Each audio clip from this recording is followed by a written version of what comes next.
Hey family, quick check-in with some hard talk. If this video hits home, here's how you can help carry the message further. Like, share, comment, subscribe. Pass it on to someone who's in a fight, someone who's been down but not out. Let's remind the world that God, our God, always used underdogs. Thanks for tuning in. Your support means the world to me. Here we go. A few minutes for us, underdogs and strugglers in the Bible. Ever thought your hardships might be setting you up and not shutting you down? What if every delay, disappointment, or detour was God designing a bigger, better breakthrough for you? My name is Tony Lewis, and here I am again, y'all. And it's my plum-pleasing pleasure, as usual, to share with you today a few minutes for us. The U is for underdogs, and the S is for strugglers in the Bible. Today, we will give you a snapshot, as usual, of a scriptural character. The story in a picture, the struggle principle, the success principle, and a lesson to practice. You know, we got to do something. Of underdogs and strugglers in the Bible. Let me tell you about the 30th biblical character we will look at today. The Canaanite woman. The Canaanite woman. She clung to a compassionate God. She clung to a compassionate God. Let me tell you about her story. It's in Matthew chapter 15, verse 21 to 28. She was in a faith-filled fight for favor. That's a mouthful, ain't it? Let me say it again. She was in a faith-filled fight for favor. She was a mother in misery. She had a desperate daughter who was demon-possessed and distressed. My goodness. She was a woman from the other side of the tracks, y'all. Not from Israel's worshiping world. She was a seeker of the Savior coming to Christ with sincere cries. She cried out constantly to Christ to have mercy on her daughter.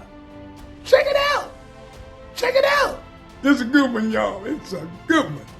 Let me tell you about her struggle. She was crying constantly, Lord, help me, for my demon-possessed daughter is in crisis. Am I talking to anybody? She received silence and setback from the Savior, seeming to shun her sorrowful plea. She received discouraging words from some distressed disciples who desired for her to shut up and go somewhere. What? Disciples talking like that? She was in a cultural class. She was considered to be unclean, unworthy, and unwelcome. Jesus tested her trust by speaking of sons and scraps, about giving the bread for sons to little dogs. Come on now, Jesus. Let me tell you about this sister's success. Her faith found favor. Her faith found favor. She had a persistent plea. She pressed past her pride, pleading passionately, refusing to retreat or stop. She showed courageous confidence. She didn't quit, y'all. She kept clinging and calling, even when tested.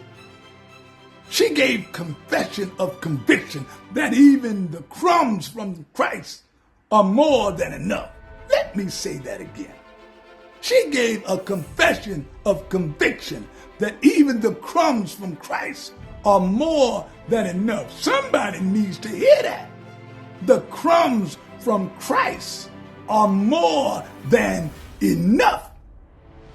She received a compassionate cure, and her daughter was delivered and healed. Won't he do it? Won't he do it? But what's the lesson?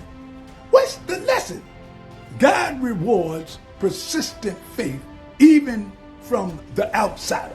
God rewards persistent faith even from the outsider. So remember, when you struggle like the Canaanite woman, when you feel crushed by circumstances and your family is hurting, when you face cold criticism from people who don't understand your pain, when you meet Christ's silence, wondering why he's delaying, when you're counted as a castaway, like you don't belong or deserve his blessing, remember when you succeed like the Canaanite woman, because you kept calling and clinging to Jesus, even when others tried to push you down and push you back and kick you to the curb, because you kept trusting in the power and provisions of Jesus.